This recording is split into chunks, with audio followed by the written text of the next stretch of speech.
While circus freaks can be really entertaining, their bizarre appearances can sometimes feel like something out of a nightmare. In the world of the circus, the extraordinary always takes the spotlight. These individuals, known as freaks, possessed physical traits so astonishing that they defied all logic. As we begin this journey into the lives of these circus performers, you'll discover the remarkable features that made them stand out in their realm and continue to intrigue us to this day. Join us as we uncover the lives of these 15 early circus freaks that actually existed. Number 15. Ruth Opel, Penguin Lady, Barry Davis. Ruth Davis, better known by her stage name Mignon, which means cute in French, earned the nickname the Penguin Girl, thanks to her unusual gait and fin-like limbs. Born in the early 1900s, she lived with phocomelia, a condition that left her arms and legs severely shortened and fused. She walked with a waddle, and her hands resembled flippers. But she wasn't just a visual act. She was a musician. She played the marimba, a traditional African xylophone, and did it well enough to land major gigs at the 1933 Century of Progress Expo and both the 1939 and 1940 New York World's Fairs. Her talent pulled people in. Off stage, she had 2 marriages, first to a non-performer and then to Earl Davis, aka Hoppy the Frog Boy. They performed together for nearly a decade before stepping out of the spotlight.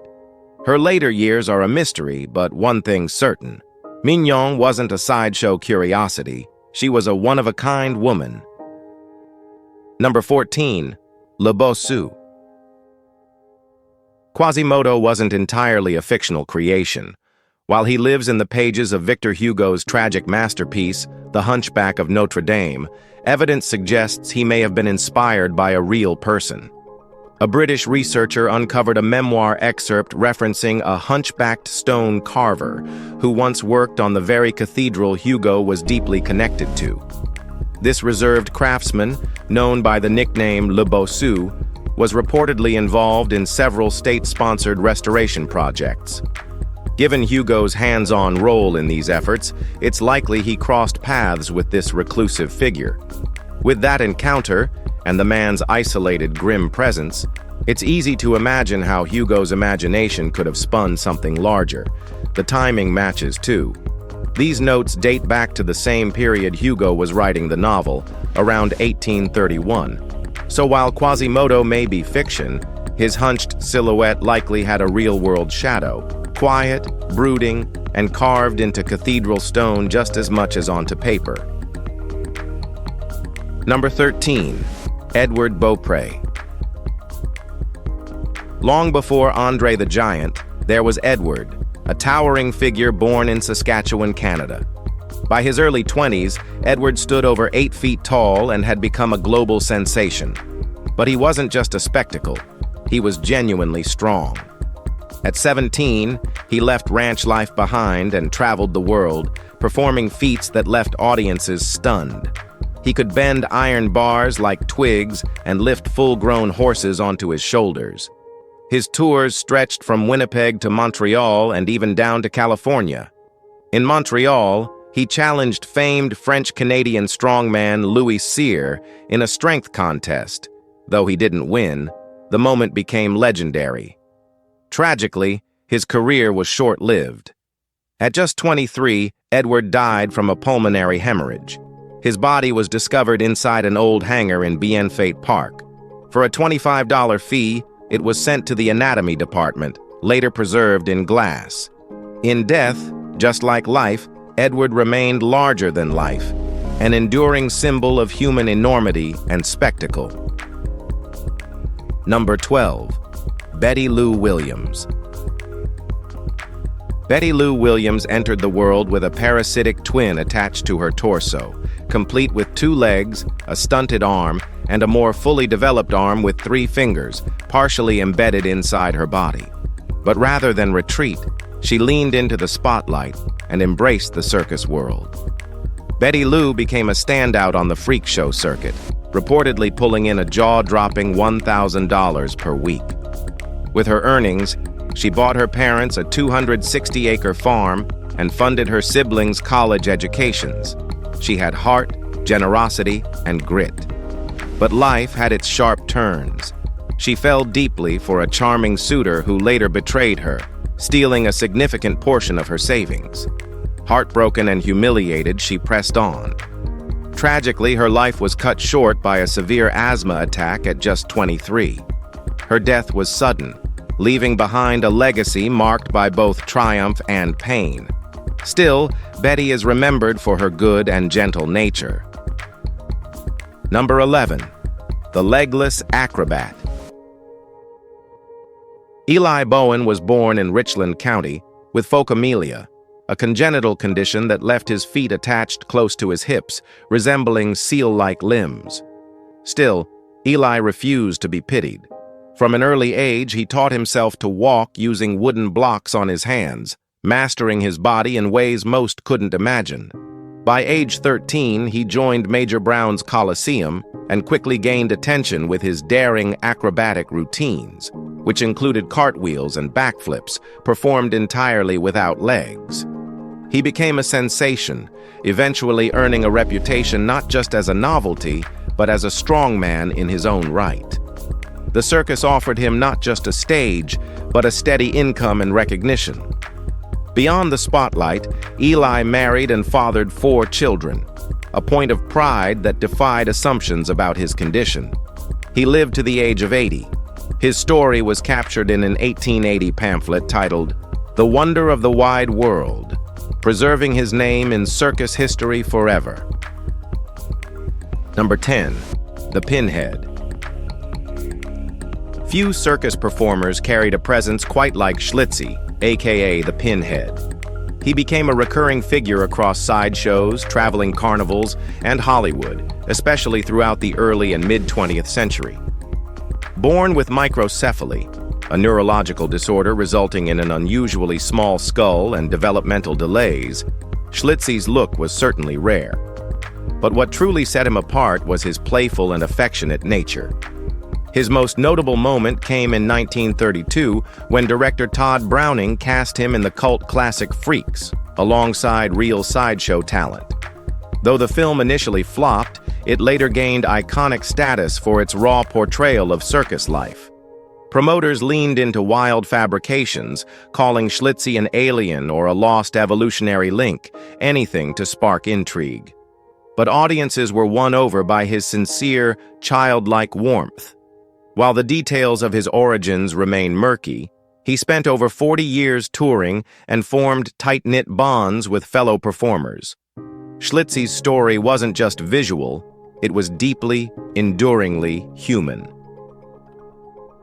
Number 9. General Tom Thumb. Charles Sherwood Stratton was born in 1838 in Connecticut with no noticeable abnormalities, but by 6 months his growth stopped entirely. At age 4, he stood only 25 inches tall.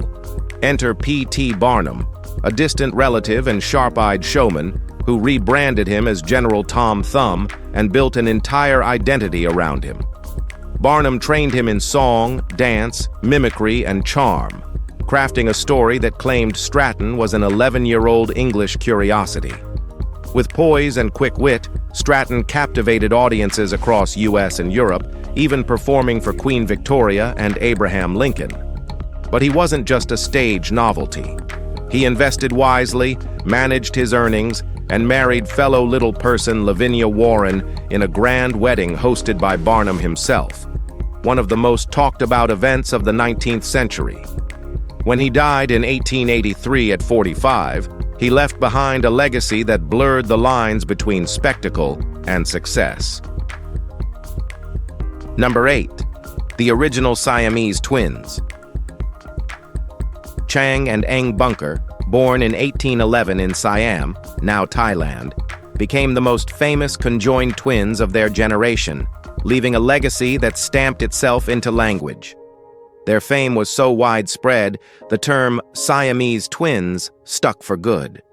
Connected at the sternum by a band of cartilage and flesh, with fused livers, they were still entirely different personalities, each with his own temperament. Their journey kicked off when British merchant Robert Hunter and American sea captain Abel Coffin spotted them and brought them into the entertainment world at age 17. They started as carnival exhibits and soon ran their own tours, becoming international icons. But they weren't just sideshow acts. They negotiated their own contracts, managed their money, and built autonomy.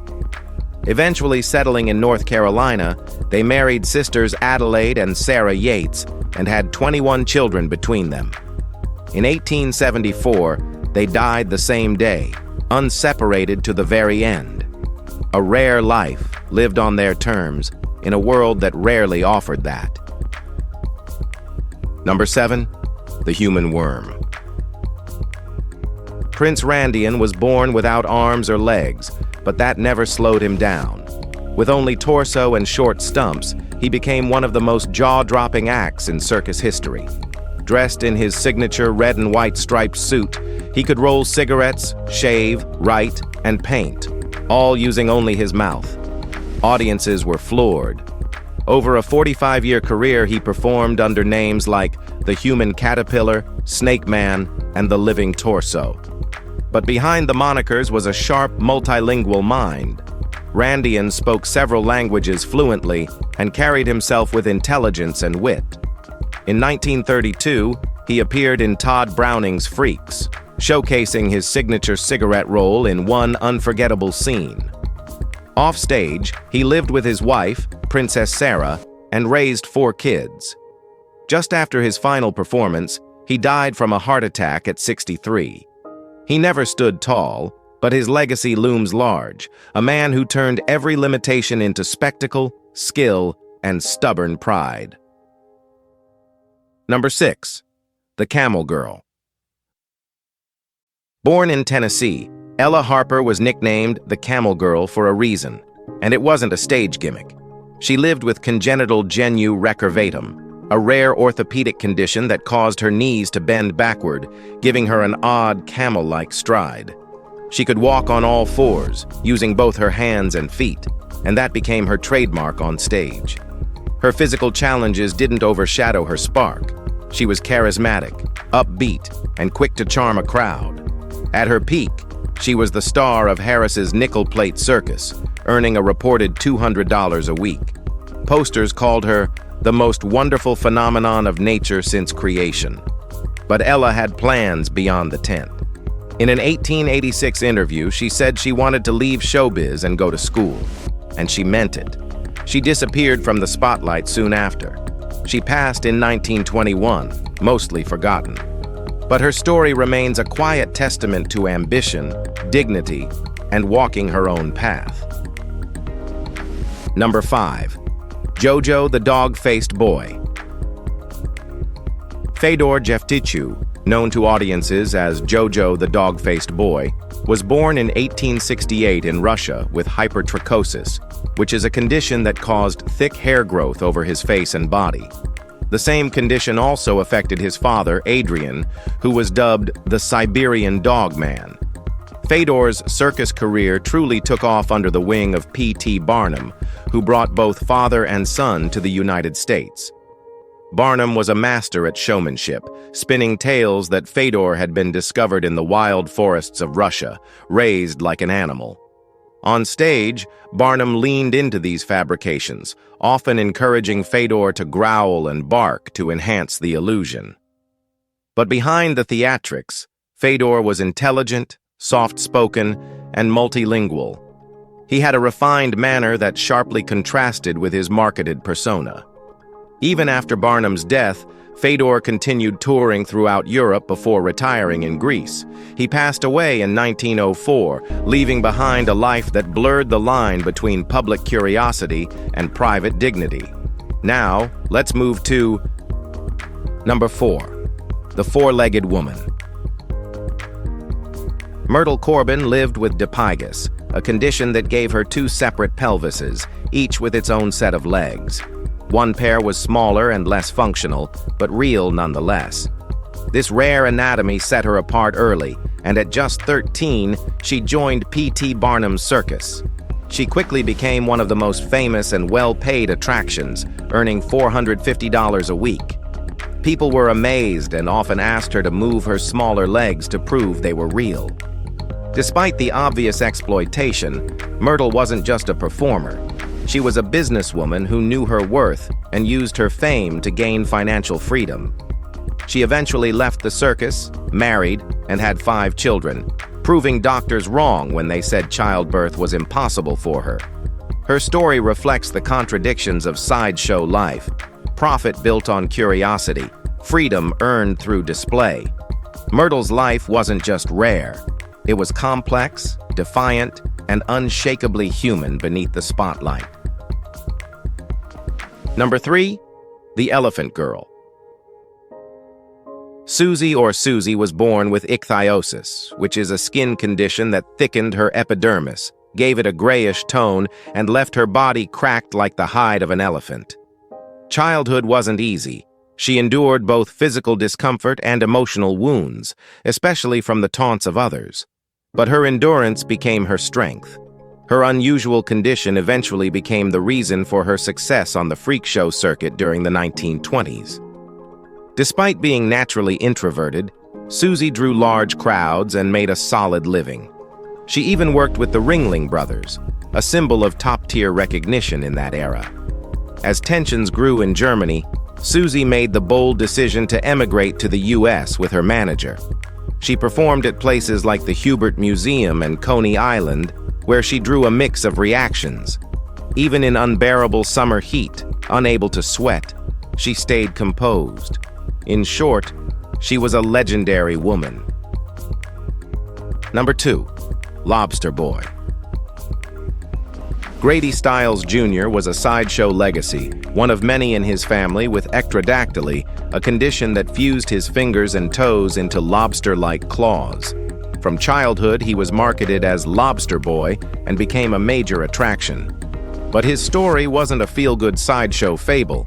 Grady was known as much for his violent behavior as his deformity. Alcoholism and rage ran through his life. He physically abused his family and, in a notorious case, shot and killed his daughter's fiancé. Due to the complications of his condition, he avoided prison and got 15 years of probation. But nothing changed. In 1992, his wife Mary hired a hitman, Chris Wyant, to end it. Grady was murdered in his home.